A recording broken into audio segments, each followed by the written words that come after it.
Assalamualaikum warahmatullahi wabarakatuh.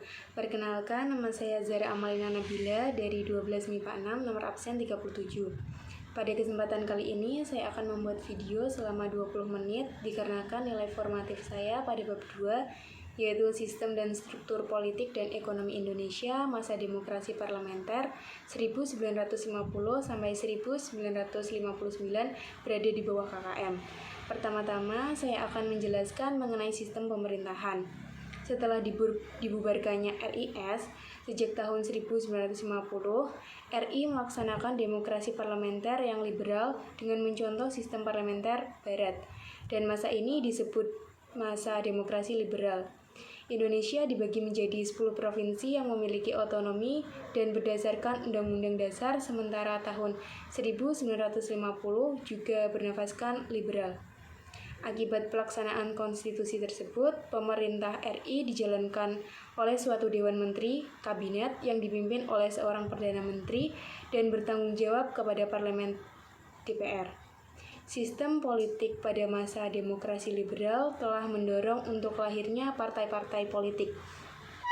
Karena dalam kepartaian menganut sistem multipartai, konsekuensi logis dari pelaksanaan sistem politik demokrasi liberal parlementer gaya barat dengan sistem multipartai yang dianut, maka partai-partai inilah yang menjalankan pemerintahan melalui pertimbangan kekuasaan dalam parlemen dalam tahun 1950 sampai 1959. Kurun waktu antara 1950 sampai dengan tahun 1959 merupakan masa berkiprahnya partai-partai politik dan pemerintahan Indonesia. Pada masa ini terjadi pergantian kabinet. Partai-partai politik berkuat mengambil alih kekuasaan. PNI dan Masyumi merupakan partai terkuat dalam DPR, dan dalam waktu 5 tahun 1950 sampai 1955 PNI dan Masyumi silih berganti memegang kekuasaan dalam 4 kabinet. Adapun susunan kabinet yang menjalankan roda pemerintahan pada masa demokrasi liberal sebagai berikut. A. Kabinet Natsir 6 September 1950 sampai 21 Maret 1951. Pengertian. Kabinet Natsir adalah kabinet pertama yang dibentuk setelah pembubaran Negara Republik Indonesia Serikat dan kembali menjadi Negara Kesatuan Republik Indonesia. Kabinet ini bertugas sejak tanggal 6 September 1950 hingga 20 Maret 1951. Pada masa kabinet ini terjadi pemberontakan hampir di seluruh wilayah Indonesia dan masalah keamanan di dalam negeri, seperti gerakan DITI, gerakan Andi Aziz, gerakan APRA, dan gerakan RMS. Perundingan masalah Irian Barat juga mulai dirintis, tetapi mengalami jalan buntu. Pada tanggal 22 Januari 1951, Parlemen menyampaikan mosi tidak percaya dan mendapat kemenangan, sehingga pada tanggal 21 Maret 1951, Perdana Menteri Natsir mengembalikan mandatnya kepada Presiden. Penyebab lainnya adalah diterimanya mosi Hadikusumo yang mengusulkan dibubarkannya seluruh DPRD yang telah terbentuk. Menurut pemerintah, mosi tersebut tidak mungkin dilaksanakan karena alasan yuridis formil. Pembentukan Kabinet Natsir. Kabinet Natsir sendiri mulai memerintah pada tanggal 6 September 1950 dan berakhir pada tanggal 21 Maret 1951. Kabinet Natsir adalah kabinet yang dibangun atas dasar koalisi yang beranggotakan inti dari Partai Masyumi. Dalam Kabinet Natsir, PNI tidak mendapat jatah jabatan sama sekali. Yang paling banyak adalah dari orang-orang Partai Masyumi, meskipun di dalam kabinet terdapat juga orang-orang non-partai. Sebenarnya, impian dari Natsir sendiri untuk kabinetnya adalah kabinet yang nasionalis yang berkoalisi dengan beberapa partai. Namun, hal ini tidak bisa diwujudkan karena terjadi perebutan jabatan antara PNI dan Masyumi. Sehingga Dengan sendirinya, pihak dari Partai PNI tidak senang dengan keadaan seperti ini dan menjadikan sulit merekrut PNI untuk masuk ke dalam Kabinet Natsir. Pendapat yang berseberangan di antara kedua partai adalah terkait pembagian jabatan menteri. Natsir berpendapat bahwa partainya mempunyai lebih banyak hak daripada partai lainnya. Pendapat tersebut kemudian tidak disetujui oleh PNI karena PNI menganggap bahwa semua partai juga memiliki hak yang sama atas jabatan di pemerintahan. PNI sendiri dari tuntutannya adalah agar orang-orang yang menduduki jabatan Menteri Dalam Negeri, Menteri Luar Negeri, dan Menteri Pendidikan. Namun, kemudian dari hasil perundingan PNI bersedia melepas jabatan Menteri Luar Negeri dan diisi oleh orang masyumi dan Menteri Pendidikan untuk partai lain. Keinginan PNI mendapatkan jatah Menteri Dalam Negeri kemudian tidak terlaksana karena pos Menteri Dalam Negeri diisi oleh orang masyumi. Dan inilah yang menimbulkan konflik. PNI beranggapan bahwa yang dilakukan ini tidak adil, karena Perdana Menteri sudah berasal dari masyumi. Kecaman demi kecaman terus melanda Kabinet Natsir. Bukan saja pihak dari luar partai masyumi, namun juga dari dalam negeri. Tekanan tersebut ditujukan kepada keputusan Kongres Desember 1949 yang memutuskan bahwa ketua umum partai dilarang menjadi menteri. Sebenarnya, maksud dari keputusan ini sendiri adalah adanya pengkonsolidasian partai yang kemudian diubah oleh Dewan Partai di Bogor pada tanggal 3-6 Juni 1960 yang isinya adalah bahwa sistem federal tidak bisa dipertahankan lagi. Kemudian, agar keputusan ini tidak terlalu dilanggar, maka Natsir yang kala itu sebagai ketua umum masyumi dinonaktifkan dari ketua partai dan kemudian digantikan oleh Yusuf Wibisono. Program kabinet yang pertama, mempersiapkan dan menyelenggarakan pemilihan umum untuk Dewan Konstituante dalam waktu yang singkat. Yang kedua, mencapai konsolidasi dan menyempurnakan susunan pemerintahan serta membentuk peralatan negara yang bulat berdasarkan pasal 146 di dalam Undang-Undang Dasar Sementara 1950. Yang ketiga, mengingatkan berbagai usaha untuk mencapai keamanan dan ketentraman. Yang keempat, mengembangkan dan memperkokoh kekuatan perekonomian rakyat sebagai dasar bagi pelaksanaan kegiatan perekonomian nasional yang sehat serta melaksanakan keragaman dan kesamarataan hak antara buruh dan majikan. Yang kelima, membantu pembangunan perumahan rakyat serta memperluas berbagai usaha untuk meningkatkan kualitas manusia dalam hal kesehatan dan kecerdasan. Yang keenam, menyempurnakan organisasi angkatan perang dan pemulihan mantan anggota-anggota tentara dan gerilya ke dalam masyarakat. Yang ketujuh, memperjuangkan dan mengusahakan menyelesaikan masalah perebutan wilayah Irian Barat dalam waktu yang singkat.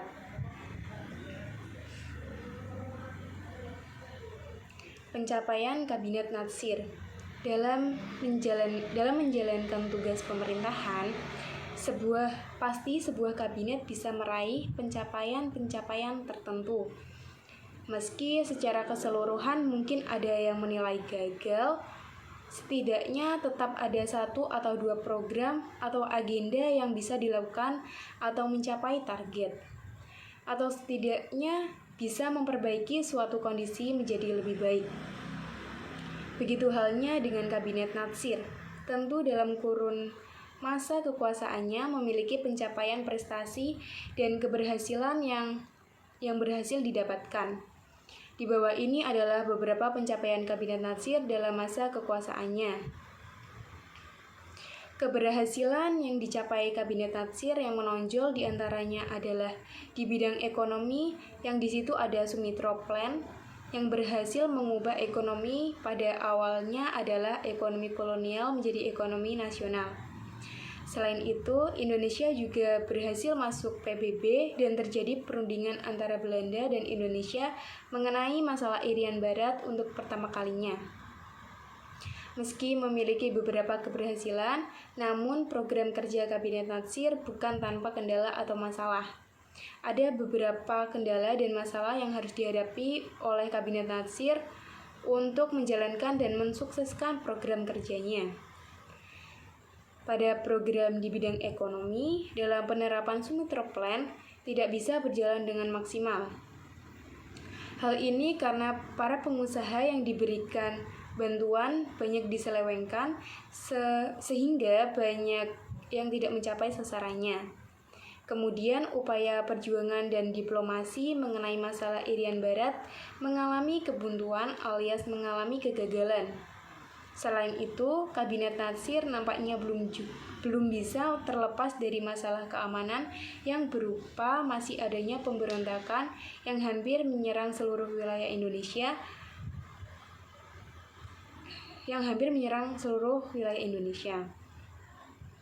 Banyak gerakan kedaerahan yang berusaha melakukan pemberontakan kepada pemerintah, seperti misalnya gerakan DITI, gerakan Andi Aziz, gerakan APRA, gerakan RMS. Selain itu, seringnya mengeluarkan undang-undang darurat juga menjadi kendala Kabinet Natsir yang kemudian sering mendapatkan kritik dari oposisi. Runtuh dan berakhirnya kekuasaan Kabinet Natsir. Pada akhirnya, kekuasaan Kabinet Natsir ini pun juga mengalami kemunduran yang pada akhirnya membawa kepada keruntuhan kekuasaan. Ada beberapa penyebab yang membuat Kabinet Natsir runtuh dan kehilangan kekuasaan. Penyebab utama dari keruntuhan Kabinet Natsir adalah kegagalan dalam kabinet tersebut dalam menyelesaikan masalah Irian Barat. Kemudian, ditambah lagi adanya mosi tidak percaya dari PNI terkait dengan pencabutan peraturan pemerintah mengenai DPRD dan DPRDS. Peraturan pemerintah tersebut dianggap PNI terlalu menguntungkan Masyumi. Dan mosi dari PNI ini pun diterima oleh parlemen sehingga Natsir harus mengembalikan mandatnya kepada presiden. Selain mosi tidak percaya dari PNI yang disetujui parlemen, ada mosi tidak percaya dari parlemen terkait kegagalan Kabinet Natsir dalam perundingan antara Indonesia dengan Belanda terkait Irian Barat. Tekanan yang bertubi-tubi ini kemudian sampai pada puncaknya, yaitu kejatuhan Kabinet Natsir pada tanggal 21 Maret 1951 dan kemudian Natsir pun mengembalikan mandatnya kepada Presiden Soekarno. B. Kabinet Sukiman 27 April sampai 3 April 1952. Pengertian. Kabinet Sukiman adalah salah satu kabinet yang berkuasa di Indonesia pada masa demokrasi liberal. Kabinet ini dibentuk oleh koalisi antara dua partai besar yaitu Masyumi dan PNI yang saling bersaing dalam parlemen. Kabinet ini bertugas sejak tanggal 27 April 1951 sampai 3 April 1952 dengan Sukiman Wirjo Sanjoyo sebagai ketua kabinet dan Suwiryo sebagai wakilnya. Kabinet ini menghadapi berbagai tantangan dan masalah, baik di dalam maupun di luar negeri, yang akhirnya menyebabkan jatuhnya kabinet ini. Sejarah Kabinet Sukiman.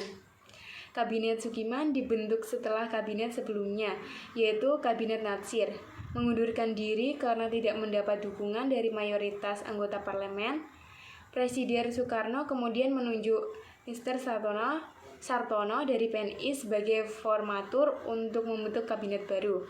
Namun, Mr. Sartono gagal membentuk kabinet koalisi antara PNI dan Masyumi, karena kedua partai ini memiliki perbedaan pandangan tentang beberapa isu penting seperti hubungan dengan Belanda dan bantuan asing. Kemudian Presiden Soekarno kemudian menunjuk dua orang formatur baru, yaitu Sidi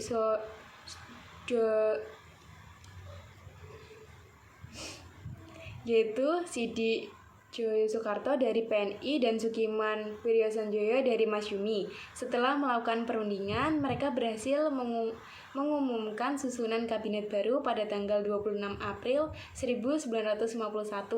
Kabinet ini dikenal dengan nama Kabinet Sukiman Suwiryo karena kedua formatur ini juga memiliki ketua dan wakil kabinet. Program kerja Kabinet Sukiman. Kabinet Sukiman memiliki 7 program kerja utama yang disampaikan kepada parlemen pada tanggal 28 April 1951. Program kerja tersebut adalah: yang pertama, menjalankan tindakan-tindakan tegas sebagai negara hukum untuk menjamin keamanan dan ketentraman, serta menyempurnakan organisasi alat-alat kekuasaan negara.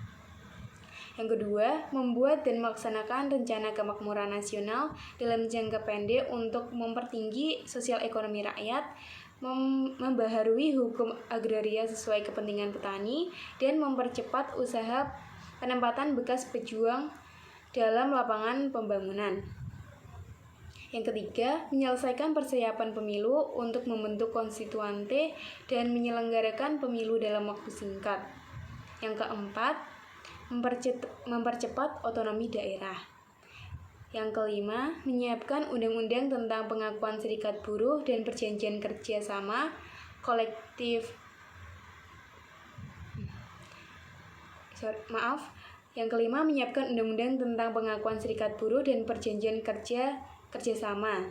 Yang keenam, menjalankan politik luar negeri yang bebas dan aktif untuk perdamaian, menyelenggarakan hubungan Indonesia-Belanda atas dasar Unit Statute menjadi hubungan berdasarkan perjanjian internasional, mempercepat peninjauan kembali persetujuan KMB dan meniadakan perjanjian yang merugikan negara dan rakyat, serta memasukkan Irian Barat ke dalam wilayah Republik Indonesia secepatnya.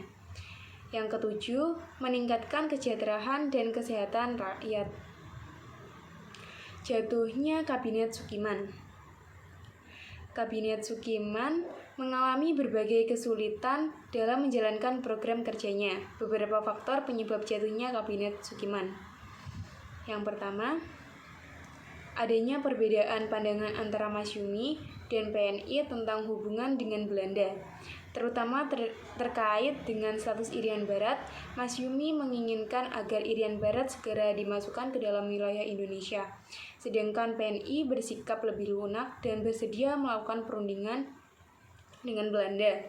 Yang kedua, adanya penolakan dari sebagian besar partai politik terhadap bantuan asing yang diterima oleh Kabinet Sukiman dari Amerika Serikat, terutama yang berkaitan dengan Mutual Security ACT, MSA. Bantuan ini dianggap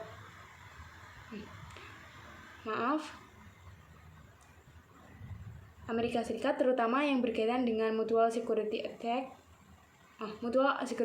MSA. Bantuan ini dianggap sebagai untuk campur tangan asing dalam urusan dalam negeri Indonesia, serta mengancam kedaulatan dan kemerdekaan Indonesia. Dan yang ketiga, adanya ketidakpuasan dari kalangan buruh, petani, dan mahasiswa terhadap kebijakan ekonomi dan sosial yang dianggap tidak memihak kepada rakyat. Beberapa aksi unjuk rasa dan demonstrasi terjadi di berbagai daerah sebagai bentuk protes terhadap Kabinet Sukiman. Yang keempat, adanya perselisihan internasional antara anggota kabinet yang berasal dari partai yang berbeda, serta adanya intervensi dari Presiden Soekarno dalam urusan kabinet. Akibat dari faktor-faktor tersebut, Kabinet Sukiman kehilangan dukungan dari mayoritas anggota parlemen. Pada tanggal Pada tanggal 3 April 1952, Kabinet Sukiman mengundurkan diri setelah mendapat mosi tidak percaya dari seluruh fraksi partai politik di parlemen. Prestasi Kabinet Sukiman. Meskipun berkuasa hanya dalam waktu singkat, Kabinet Sukiman juga memiliki beberapa prestasi yang dapat dicatat. Beberapa prestasi tersebut adalah: yang pertama, melakukan perundingan dengan Belanda untuk menyelesaikan sengketa Irian Barat meskipun belum berhasil mencapai kesepakatan. Yang kedua, melakukan perbaikan ekonomi dengan menstabilkan nilai tukar rupiah, menekan inflasi, meningkatkan produksi pertanian dan industri, serta mengurangi defisit anggaran. Yang ketiga, melakukan pembangunan infrastruktur di bidang transportasi, irigasi, listrik, telekomunikasi, dan air bersih.